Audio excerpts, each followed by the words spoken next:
La quinta sección del libro de Samuel básicamente presenta cuatro suplementos. El primero de ellos es un salmo que aparece en el capítulo 22 de segundo de Samuel. El segundo de ellos es otro salmo que aparece en el capítulo 23 del versículo 1 al versículo 7. El tercer suplemento es la lista de los valientes de David que aparecen del versículo 8 del capítulo 23 versículo 8 hasta el final del capítulo 23. Y el cuarto suplemento en el capítulo 24, la historia del censo de David y cómo esto va a terminar con que David va a comprar un terreno, la era de Arauna el Jebuseo, donde después ahí se construirá el templo de Jerusalén. De este último suplemento es importante su posición en el texto porque es de algún modo la conclusión del libro de Samuel y es colocado hasta el final porque es un símbolo muy importante. El rey David en esta historia, aunque él ha cometido un pecado, ahora se presenta delante de Dios para interceder a favor del pueblo. Dios accede, David obtiene el favor de Dios para su pueblo y entonces la mortandad cesa. Esto se va a convertir en un símbolo poderoso, en un símbolo importante. En ese lugar, un hombre, el rey David, se presenta delante de Dios para interceder a favor del pueblo de Dios. Cuando el templo se construye, los sacerdotes van a estar entrando constantemente al templo para interceder delante de Dios en favor del pueblo. Y por último, nuestro Señor Jesucristo va a entrar en ese mismo templo y Él se va a convertir en el último sacerdote, en el mejor de todos ellos, en el mejor sumo sacerdote, y Él va a presentar el sacrificio para interceder delante de Dios en favor del pueblo, esta vez no solo del pueblo de Israel, sino de todas las naciones de la tierra, y nuestro Señor Jesucristo va a conseguir el favor de Dios. Así que esta es una visión importante, la conclusión de el libro de Samuel en el capítulo 24 de segundo de Samuel, porque se convierte en un símbolo de lo que ocurrirá hacia el futuro. Quiero concentrarme básicamente en los dos salmos que aparecen aquí. En estos hay un contraste.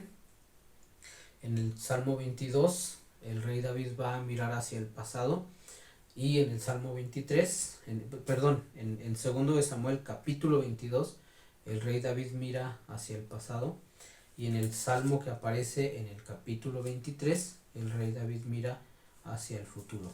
En el capítulo 22 se va a hacer una clara referencia a lo que ocurrió en el libro del Éxodo. En el Éxodo Dios desciende a la tierra para encontrarse con Moisés y ayudar a su pueblo Israel. Ahora, aquí en este capítulo 22 de segundo de Samuel, lo que David va a describir es que ese mismo Dios que se encontró con Moisés, ahora ha venido a encontrarse con David para ayudar a David. Del capítulo 22, del versículo 8 y hasta el versículo 16, el rey David va a describir lo que ocurrió en el Éxodo, y luego él va a colocarse a sí mismo en esta historia. En un sentido fundamental, lo que el rey David está diciendo: ese mismo Dios que se encontró con Moisés es el mismo Dios que se ha encontrado conmigo. Así que eso es importante para nosotros, porque ese mismo Dios que se encontró con Moisés y que después se encontró con David es el mismo Dios que aún sigue encontrándose con cada uno de los miembros de su iglesia. Es ese Dios que se hace presente delante de cada uno de sus hijos. Estas referencias son muy claras. En el versículo 16, por ejemplo, dice: entonces aparecieron los torrentes de las aguas y quedaron al descubierto los cimientos del mundo, a la reprensión de Jehová por el soplo del aliento de su nariz. Esto que dice quedaron al descubierto los cimientos del mundo es una clara referencia al momento en el que el Mar Rojo se dividió. Aquellas regiones, aquellas partes del mundo que estaban en las profundidades del Mar Rojo, que estaban cubiertas delante de nuestros ojos, por un momento quedaron al descubierto, y por eso dice, quedaron al descubierto los cimientos del mundo. Al abrirse el Mar Rojo, pudimos ver, evidentemente hablando del pueblo de Israel, lo que había en las profundidades, como dice aquí, de los cimientos del mundo. Dice a la reprensión de Jehová por el soplo del aliento de su nariz. También en el versículo 11 dice, cabalgó sobre un querubín y voló sobre las alas del viento. Esta es una referencia también muy clara a lo que Dios le mostró a Moisés en el Éxodo, y que después le ordenó poner en las cortinas que estaban en el tabernáculo y también en el propiciatorio que estaba sobre el arca del pacto. Arriba del propiciatorio Dios le ordenó a Moisés que se colocaran 2 querubines con las alas extendidas hacia el centro, y en medio, arriba de los querubines, la presencia de Dios se manifestaría. Así que Dios aparece sobre 2 querubines en el caso del tabernáculo que Dios le ordenó a Moisés. Después en Ezequiel esta visión va a prevalecer, y después la vamos a encontrar también en Apocalipsis. La gloria de Dios se manifiesta sobre los querubines, y eso es lo que el rey David va a poner aquí. También en el versículo 10, donde dice, e inclinó los cielos y descendió y había tinieblas debajo de sus pies. Esta frase que dice extendió los cielos y descendió es lenguaje poético, es una forma hermosa en la que él describe aquello que ocurrió cuando los ancianos subieron al monte Sinaí.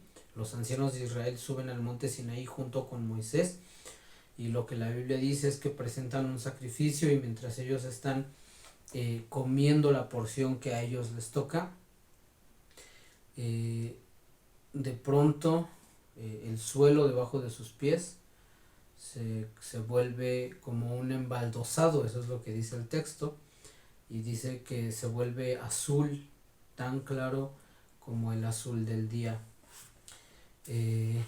También en su momento, cuando pudimos revisar esto, es probable que hace referencia al lapislázuli, que era una piedra semipreciosa que circulaba en aquellos años por aquellas regiones, que también es difícil de conseguir, y que se consigue solo en aquellas regiones de Oriente Medio,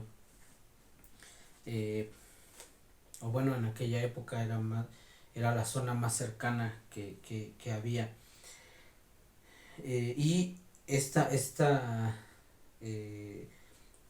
verso que dice inclinó los cielos y descendió, es precisamente esta figura. Es una figura poética que se refiere a que Dios está en el cielo, nosotros en la tierra, y la única forma en que pudiéramos acceder a la misericordia de Dios y a la presencia de Dios es o que nosotros hiciéramos un esfuerzo para subir hacia donde está Él, o que Él haga un esfuerzo para descender a donde estamos nosotros.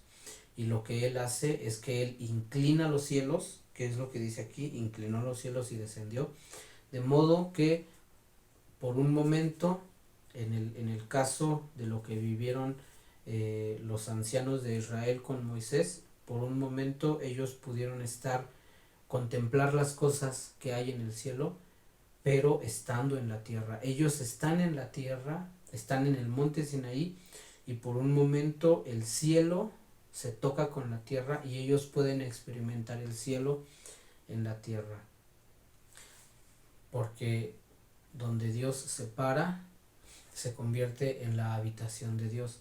La presencia de Dios trae el cielo a la tierra, y eso es lo que el rey David escribe en esta línea tan breve pero tan significativa: inclinó los cielos y descendió. Habría mucho más que revisar sobre esto, pero en general lo que me interesa es que podamos entender que el rey David está refiriéndose a lo que ocurrió en el Éxodo, y que ahora ese Dios que se manifestó en el Éxodo se manifiesta en su vida. En el versículo 36 dice: me diste asimismo el escudo de tu salvación y tu benignidad me ha engrandecido. Esto es el secreto de la verdadera grandeza y aquello que hemos encontrado a lo largo del libro de Samuel, que tiene que ver con que el verdadero poder no radica en la fuerza que tenemos en nuestras manos, ni en nuestra inteligencia, ni en nuestros recursos. El verdadero poder consiste en cuánto de la misericordia de Dios podemos alcanzar. Y entonces en este caso dice: tu benignidad me ha engrandecido. La grandeza del rey David depende solo de la benignidad de Dios, del deseo de Dios por hacernos bien. A lo largo de todo el libro de Samuel se va viendo esto.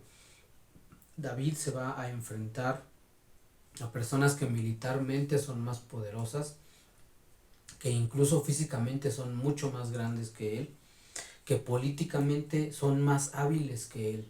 David se va a enfrentar a personas mayores que él, pero la verdadera grandeza no consiste en ninguna de esas cosas, sino, reitero, en cuánto de la benignidad de Dios podemos alcanzar. Y el rey David lo ha entendido y por eso escribe aquí: tu benignidad me ha engrandecido. Y luego en este segundo salmo, en donde David ahora mira hacia el futuro, él ve a nuestro Señor Jesucristo. Dice el segundo de Samuel, capítulo 23: estas son las palabras postreras de David. Dijo David, hijo de Isaí, dijo aquel varón que fue levantado en alto, el ungido del Dios de Jacob, el dulce cantor de Israel. El Espíritu de Jehová ha hablado por mí y su palabra ha estado en mi lengua. El Dios de Israel ha dicho: me habló la roca de Israel. Habrá un justo que gobierne entre los hombres, que gobierne en el temor de Dios. Será como la luz de la mañana, como el resplandor del sol en una mañana sin nubes, como la lluvia que hace brotar la hierba de la tierra. No es así mi casa para con Dios, sin embargo, Él ha hecho conmigo pacto perpetuo. El rey David ahora mira hacia el futuro y Dios le muestra que entre su descendencia se va a levantar ese rey que al fin va a lograr cumplir todo aquello que Dios había puesto en sus manos. Retomando la historia, cuando salen de Egipto, por cierto, este contraste entre 2 de Samuel 22 y 2 de Samuel 23, cuando David mira hacia el pasado y mira el Éxodo, retomando a Moisés, en la generación de Moisés, le corresponde dejar una legislación, que es la ley de Moisés. Él deja una ley. Después, en la generación de Josué, ahora a Josué le corresponde dejarles un territorio nacional. Y en el caso de los jueces y del libro de Samuel, ahora se tiene que formar un sistema de gobierno. Entonces, esto es lo que está ocurriendo. Hay una serie de tareas que tienen que llevarse a cabo, pero que aún falta mucho para que esto se alcance. Y lo que Dios le muestra al rey David es: va a venir un rey que va a lograr concretar esta última cosa que nos falta, el sistema de gobierno que trae el gobierno de Dios a la tierra. Y Dios le muestra que ese rey es nuestro Señor Jesucristo. Cuando el rey David ve esto, o sea, él tiene una visión de nuestro Señor Jesucristo, cuando el rey David lo ve, no puede evitar compararse a sí mismo con él.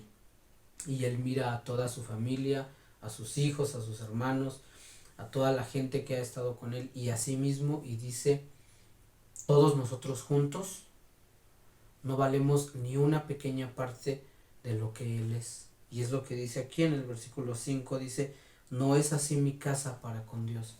Esto es algo muy importante y con lo que quiero concluir respecto de estos dos salmos. Cuando una persona ha tenido genuinamente una revelación de parte de Dios, cuando genuinamente yo he recibido palabra de parte de Dios, esa palabra lo que hace es confrontarme a mí con mi Dios. ¿Quién es Dios y quién soy yo?